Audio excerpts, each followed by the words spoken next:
Happy birthday, Abel. The man, the myth, the legend, the Weeknd turns 35 years young today. I've had Hurry Up Tomorrow on repeat ever since it came out. D'Angelo Wallace has a good review of After Hours that's similar in nature, which I'll link in the description below. Basically, by listening to the album sequentially, it seems like The Weeknd is kind of telling an ongoing story, like its own narrative. Hurry Up Tomorrow is of course the final chapter of the trilogy that began with After Hours and continued with Dawn FM. His original mixtapes have been nicknamed the Balloons Trilogy, and I've nicknamed these albums the Timeful Trilogy since the title of each album is something time related. How I'm going to be doing my grading is basically hit or miss for each track. So there are 22 tracks, but 2 of them are skits, so the final score will be out of 20. So speaking of the storytelling that Abel does, just as a quick rundown of the Timeful Trilogy, After Hours, back when it first came out, to me, always sounded like a spiritual successor to Kissland. And Abel did say in an interview that Kissland would be the only album he can see himself recording a sequel to. Kissland is a very personal album, and that's how I'd describe After Hours too. From all the life, the superstardom he reached in Beauty Behind the Madness and continued to lavish in with Starboy, by After Hours, he's grown so used to the life of superstardom that he's thinking, what more could he want? Because he's gotten everything he ever wanted, literally. And that internal contemplation is his journey in After Hours. Dawn FM is part 2 of this trilogy, and it's a concept album for putting on the idea of being its own radio station with Jim Carrey as the host. There's another good video that delves into why Abel may have chosen Carrey to narrate Dawn FM, and I'll also link that video in the description. So this self-reflecting he began in After Hours carries over a bit onto Dawn FM, but he's still very much enjoying being The Weeknd and is thus rejecting the idea of having to deal with aging. But that's life, you get older. I think it's worth one day making a video about his whole journey as an artist, as The Weeknd, but there are a lot of great videos out there already about that, and this video is going to be about Hurry Up Tomorrow. There's also a lot of great videos that review the album already. Shout out to Dylan Jackson, who is the biggest Weeknd fan I know about on YouTube, and I'll link his video in the description too. Alright, so without further ado, let's get into track 1. Wake Me Up. Once this track started, I immediately thought of his Unprepared Certainty video. A lot of people guessed that the music video from that was going to be in the intro of Hurry Up Tomorrow, and that theory turned out to be true. I was pleasantly surprised to hear the Thriller sample, or was it an interpolation? According to Genius, there's also a Scarface sample, but I couldn't quite place it. A later song sounded more like Scarface to me. Anyway, of all the self-reflection he has been doing during the Timeful trilogy, it seems like he's off to a pessimistic start here. But you can tell he's thinking about it. The very first line, "All I have is my legacy." So from my interpretation of it, he's kind of asking himself if it's really worth giving up this persona and turning a new leaf. Now, as far as the beat pivoting to its Thriller, I thought it sounded really cool, but at first, thematically, I didn't really get how it fit. But after thinking about it and listening to it over and over again, it makes sense to me now. We've all known forever that Michael Jackson is obviously Abel's biggest influence. We've heard it throughout his music from Trilogy to when he covered Dirty Diana, all the way to Hurry Up Tomorrow. With Thriller being arguably the most famous Michael Jackson song, he's just taking the Michael Jackson influence he's had as The Weeknd and just putting it on blast to the maximum on this final album he's putting out as The Weeknd. So as an intro, while this was quite great, I didn't like it as much as Alone Again, but it was a fantastic start to the album nonetheless. So Hurry Up Tomorrow is 1 for 1. Track 2, Cry For Me. For a second track, this song goes pretty hard right from the start. The vocals he goes for that start at this timestamp remind me of his Maryland Witches and Panthers unreleased track. There's also a sample from the SOS band. I've never heard of them, but still, samples are cool. It also, perhaps a little subtly, reminds me of his song with Wiz Khalifa, Remember Me, because of the lines, make me remember you like you'll remember me. Only for that. It's a completely different song. Cry for Me sounds like dark R&B, which is the sound that made me love his music in the first place. So bring it on, Abel. 2 for 2. Track 3, I Can't Fucking Sing. I gotta admit, when I first saw the track list, I thought this was gonna be a song, but given that it's a skit, I'm gonna guess that him losing his voice during a performance has really struck a chord with him in his career. But he is only human, after all. With that movie trailer that came out a few days ago after the album did, I feel like the skit might also be related to that movie too. According to Genius, whatever instrumental is used in the background is from before he was famous. I can't really place it even though I've listened to The Noise and some other unreleased songs on YouTube. Track number 4, Sao Paulo. This song was first teased all the way back in August. Anita's part isn't all that memorable, to be honest. I thought she was more of a singer, but her part in rapping doesn't last long. When I looked up the translations in the lyrics, they were unsurprisingly sexual, but honestly felt sexual in poor taste instead of being sensual that we're used to in the Weeknd music. And then there's the infamous, awful music video. Perhaps it was meant to be disgusting. I watch Abel's music videos all the time. After watching that video once, my immediate thought was, I don't ever want to watch this again. Now, is that the thought he has been trying to invoke to his fans? Whatever artistic merit or creative vision there is, it just felt repulsive. No two ways about it, that video sucked, and the song is forever synonymous since they released at the same time. My wife can't stand to have the song play just because of it. Me personally, I feel like you could take the song off of the track list and the album would be fine. But overall, I still like the song. The production is still a banger and high-paced, and on repeated listens, I wouldn't skip the song. Unless, of course, my wife is there and telling me to. So alright, Abel, we are 3 for 3. Track 5, Until We're Skin and Bones. I don't really get this skit, but I get how he wants to have each song flow into each other like he's done before on his mixtapes and some of his albums.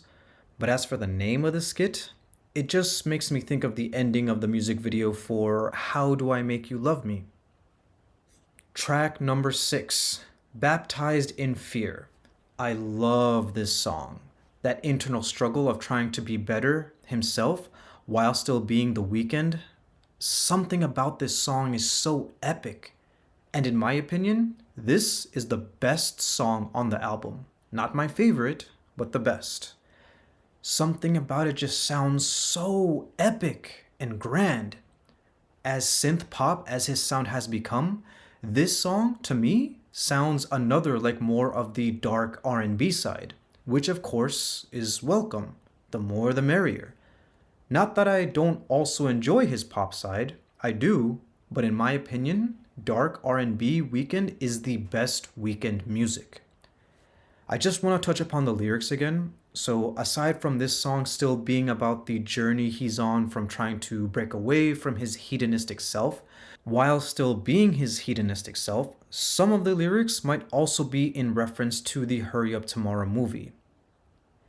There was a scene of him in a bathtub filling up, if I recall correctly, and the shadows staring at him might be the figures that we see constantly in the music video for Open Hearts, where he himself becomes as well as in his performance of it on Jimmy Kimmel's show. And speaking of Open Hearts, track 7, Open Hearts. It was finally quite great to hear this song in its completion again. My first thought after leaving the Apple Store with my wife back in November was that this should have been the first single. This is better than Dancing in the Flames, Sao Paulo, and Timeless combined. And that also made me wonder, coupled with the music video, why was Dancing in the Flames left out of the album? I didn't love Dancing in the Flames, but I liked it. And he announced it as the first song on the album, the first single as well, way back in September, I think it was. So what happened? It's weird, especially given how the music video for it directly connects to the music video of Open Hearts. Anyway, this song is great, and it's also my wife's favorite song on the album. 5 for 5. Hurry Up Tomorrow is going strong. Track 8, Opening Night. Now, although this just sounds like an interlude, it comes off as some pent-up emotions that he's held back on a grudge from expressing until now. It also sounds a bit like the beginning of a relapse. Hopefully not long-term though, and more of just a one-night thing. I don't know what he means with steroids in his lungs, but the fighting off the mud might be a callback to Gone from Thursday with the line, lungs so muddy, and that was back when he was infamously high all the time, particularly on that song too. So as far as the storytelling of this album goes, if the narrative were to be compared to a movie, then Opening Night, to me, is like a transition from Act 1 of said movie to Act 2. Like I said, it's more of an interlude than a full song to me, but that doesn't change the fact that it is still a song on this track list. I quite liked the production too. So, 6 for 6. Track 9, Reflections Laughing. I almost considered it to be the best song on the album. Although Abel may be singing to a subject, I think he's talking or singing to himself since the song has reflections in the title. It could be that he is telling himself that he has to prevail in being better, but his reflection is laughing at the effort he's giving, believing that he'll always be this way. He'll always be the Weeknd. I was very pleasantly surprised to hear Florence and the Machine on this album. I definitely wasn't expecting that. Singing along with Abel on the chorus was really doing it for me. There was a mashup with Florence and Kid Cudi that I heard way back in college that I still love listening to now, and it's called Falling Star. I'll link that in the description too. I also like Travis Scott, but this particular collab missed the mark a bit. They've worked together many times, and I still think Pray for Love might be the best. So, as I said, I almost considered this to be the best song, but Travis dragged it down a bit too much for me to consider that. But I still like the song. I don't know much about Cherry 22 other than she's also Canadian and was spotted together with The Weeknd last year, which may have suggested a collaboration, and I guess this was it. Her part on it also made sense to me, making this song a mixture of a song and a skit, I guess.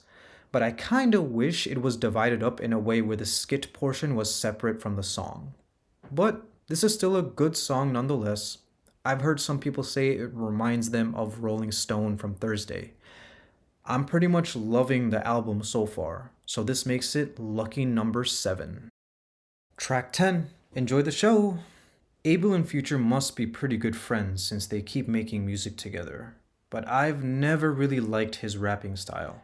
The only part of his in a Weeknd song that I ever actually liked was his verse on Double Fantasy. Anyway, as the song progresses, it sounds like the relapse that was hinted at from Opening Night to Reflections Laughing has actually happened based on the final verse. And it almost feels like Abel thinks he has to get high to be the best musician he can to entertain. And he tells us, the audience, that he hopes it's worth all the drugs he takes so that we can enjoy the fucking show. This song continues to present more R&B on Hurry Up Tomorrow, which I dig. And this one sounds like it has a 2000s R&B sound to it because of that high-pitched Chipmunk's voice in the background, which felt oddly nostalgic. This makes it 8 for 8. Track 11, Given Up on Me. Really feeling Metro Boomin on this one, right from the start. Evidently, this beat was revealed 2 years ago when Metro was offering a tutorial to an up-and-coming producer. This also feels like the first track to take a clean break from the mixtape effect of each song flowing into the next. So after the relapse, on this song he sings to us about his new low that he's hit after all the efforts of trying to be better. So basically, he has hit rock bottom. But he's felt the ground before. But more Future. Oh, I'm not trying to sound disrespectful. I respect Future. But there are so many other and better rappers Abel could have tapped. I mean, Kendrick is right there. It's not every day that we get a new Weeknd album, and now that we finally got one, we get two collaborations with Future, who Abel has already worked with several times. I know he's also worked with Kendrick Lamar a couple of times, but Kendrick is a better rapper than Future. I'm just speaking for myself, of course, that I'm just not a fan of Future and his style of rap. I'm all for rap verses on these singers' albums, though, and I can appreciate him still keeping the trend of having a two-part song. Kissland, the title track of that album, did the same thing and is still in my top 3 best Weeknd songs ever. The beginning of part 2 of this song also gives me the same 2000s R&B feeling that Enjoy the Show did, with a sample from Chicago Gangsters. I haven't heard of them either, but still, it's a sample, and samples are cool. The song ends with him giving it another shot at fighting his drug-using personality, so props to him for committing to trying to prevail. 9 for 9 so far. Track 12, Can't Wait to Get There. Tommy Parker sings the high-pitched voice throughout the song, and while it is starting to sound a bit samey, I'm loving the continuous R&B sound of the album. I think this song is about the happiness Abel is looking forward to, as it is a long road to recovery, or shall we call it rebirth in this case.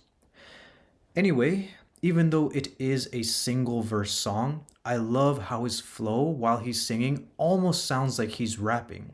I especially like the line where he says he's a high school dropout chilling with academics.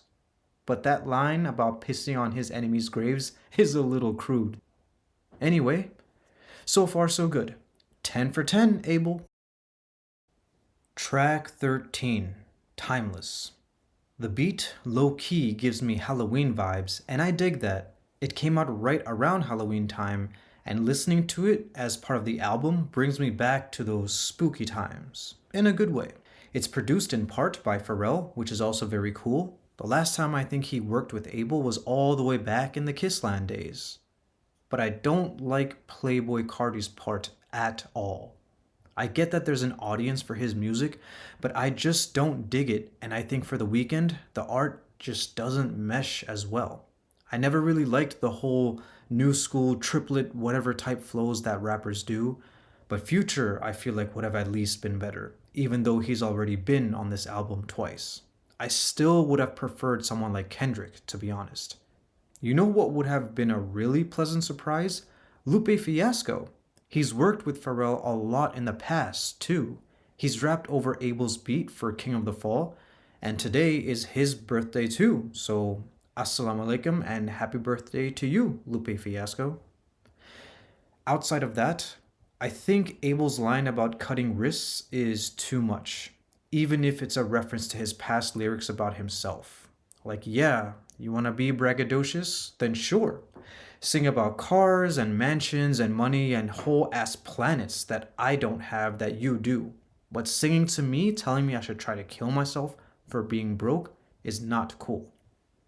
The cover art is also a bit of a mystery to me, but it also looks like it reinforces the Halloween theme of the song, so I'll take it. And I still have a good time listening to this song, so it's not a miss. 11 for 11. Track number 14, Niagara Falls. Woof, this song is an eargasm. I love it. And I really love the way Abel rides the beat on this one. Abel's singing about an old flame of his, so going by the song title, this is the de facto Canadian love song of the album. The sound effect that you first hear at this timestamp sounds a lot like a usual vocal that Abel employs into a lot of his songs. The chorus is a sample of Someone to Love by John B featuring Babyface. Cool, another sample. I just wish there was a little more to the chorus though. It feels a bit small, for a lack of a better term, for the song in between its verses. Thematically though, as the story continues to be told, In the midst of Abel picking himself back up again, he's reminiscing about how life was before all the fame and glory, and his thoughts of nostalgia manifested into this song. A very strong 12 for 12 for this one. Niagara Falls is the track on this album that, to me, sounds the most like his older OG music during the trilogy era, which would make sense given the title and subject matter. This is also how I felt about Escape from LA on After Hours. And speaking of Escape from LA, track 15, Take Me Back to LA. I love this song too. These two songs back to back are the part of the album that I look the most forward to whenever I listen to the whole thing. I especially love how he hits those low notes. I stayed too long. I mean, it's obviously better when he does it, but he's really not known for low notes, and when he does it on this song, he sounds really good doing it. Best Friends was my favorite song on Dawn FM, and that was also the only song on that album that had a legacy EXO producer on it, Dahila. And that's the same case with this song too. Take Me Back to LA is my favorite song on the album by far. And that's very ironic given the fact that my favorite song on After Hours is Escape from LA. But it's a very different sounding song. And apparently, he's had the track on deck since the year After Hours came out. It does have that 80s vibe, so maybe it was at first intended to be included on the first installment of this trilogy, then later saved for the final. It does sound like it could fit on After Hours, thinking about it. So, following up from the reminiscing on his past in Niagara Falls, he's decided that in order to face all his demons, he has to go back to the center of his life in superstardom, which is LA. Like, to solve your problems, you gotta face it. You can't run from it forever.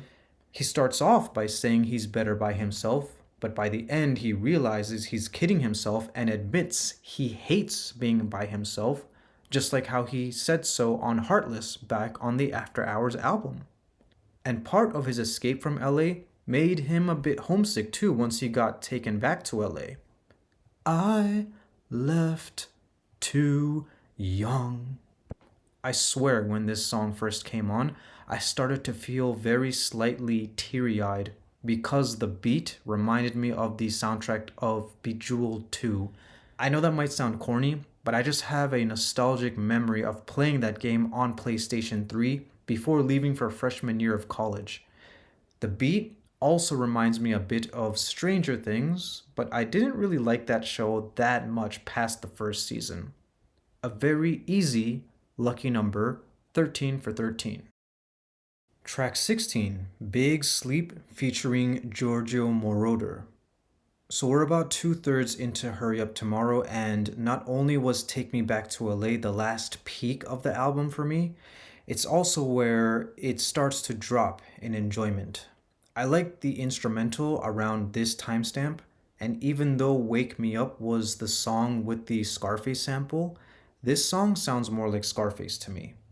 This was also teased back in 2021, and some people have interpreted it as The Weeknd dying, with the lyrics about him wasting his borrowed light and borrowed time, and the following verse with Giorgio. I can understand that. And I'm interpreting it as him sort of looking in the mirror and telling himself that all that he's accomplished with fame is fleeting and hollow and lacking in virtue, despite the fact that even though he lives hedonistically, he is without a doubt a legendary singer. But he's still just a man, just a human being, and he's got to put himself first and stick to the pledge he's made to better himself. So the Weeknd, the persona, is being put to sleep. Big sleep. Now, as a song though, if I wasn't a super fan, then on a typical listen through of this album, I'd probably skip this track. So this was the first miss for me. So for now, we are at 13 for 14. 17, Give Me Mercy. I don't really like this song either, but just because I'm saying I don't like it doesn't mean I'm saying it is a bad song. It's a very good song and fits the ongoing theme of rebirth and bettering himself. I just never had a taste for his happy songs. The people who know me in real life know that the one Weeknd song I've ever actually hated was I Feel It Coming from Starboy, simply because it's so happy. Give Me Mercy, as part of the storytelling of Hurry Up Tomorrow, shows that Abel is starting to prevail. Not in his career, he's done that 10 times over, but rather in reclaiming his soul, just as he declared he wanted to do in Take Me Back to LA. As far as the narrative goes, I'd say this song is him starting to really rise up from hitting rock bottom, and therefore it's starting Act 3 of this story. This is the part of the story where he really starts to turn a new leaf. But since I personally don't really like it, I'm going to try to be objective and say it's still a hit, but for me, it's a miss. So that means we're now at 13 for 15. Track 18, Drive. This song is quite another eargasm, but it just kinda comes off as a little simple to me. Which is also fine. Not every single song has to have complex layers or lyrics. The line, "You'll always be a part of me," could be him talking to himself as the Weeknd persona, in that although he's committed to becoming a better man, he will always in some way, shape, or form always be that guy. 14 for 16. Track 19, The Abyss, featuring Lana Del Rey. It is definitely appropriate to have a long-term collaborator back. Abel and Lana have worked together numerous times. The way the beat drops at 2:17 makes me think of Until I Bleed Out on After Hours. The vocals at this timestamp also sound similar to the vocals that start at Given Up on Me at this timestamp. Not note-wise, but just how it fits as vocals exercised during an instrumental portion of the song. Abel isn't known much for his usage of piano-based beats, but this one definitely slaps. As for Lena's part though, it honestly doesn't make much sense to me, and according to Genius, this could just be her making an opportunity to reignite her beef with Azealia Banks, which I didn't even know she had in the first place. But that's neither here nor there, and I don't know too much about it. This song makes it 15 for 17. Track 20, Red Terror. I didn't know about this before listening to the song or watching the music video, but the Red Terror refers to a genocide that occurred in Ethiopia in the 70s. God, tens of thousands of people died. I never knew about this. No doubt Abel's parents had to live through it, but persevered. This song is representing all of the struggles that his mother went through to bring a better life for her child. Mama loves you. And although he has become an ultra-rich superstar, perhaps he still feels guilty for not being a better son to her. I like the message the song is sending more than the song itself, and it ends with a skit similar to Every Angel is Terrifying from Dawn FM. I didn't care much for any of those monologues, but this one is yet another reminder of Abel's incoming rebirth as an artist, even though none of his past is undone.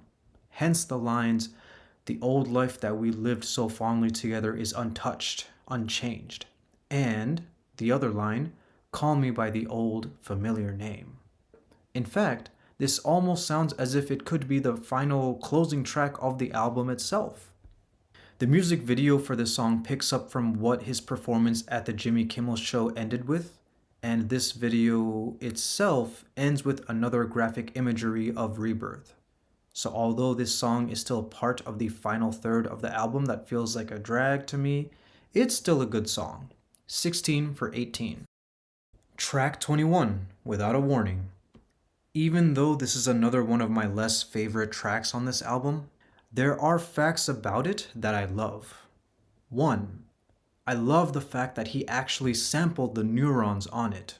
Way back when he first announced the album title as Hurry Up Tomorrow, I googled it and I saw that this band had a song with that same name and I wondered if there was a connection. Lo and behold, he sampled them on this song, which must mean that he was in part inspired by them as well. 2. The beat hits even harder at this timestamp, which isn't unique to this song, let alone several songs on the album, but I love when unexpected things like that happen on his songs. And 3, as much self-reflection as he's been doing on this album, in some ways, this song sounds like another successor to Rolling Stone from Thursday, with the line, "Hope you love me until my final day." Rolling Stone was a letter to his fans saying that if he makes it big, he might change, which he has, a lot.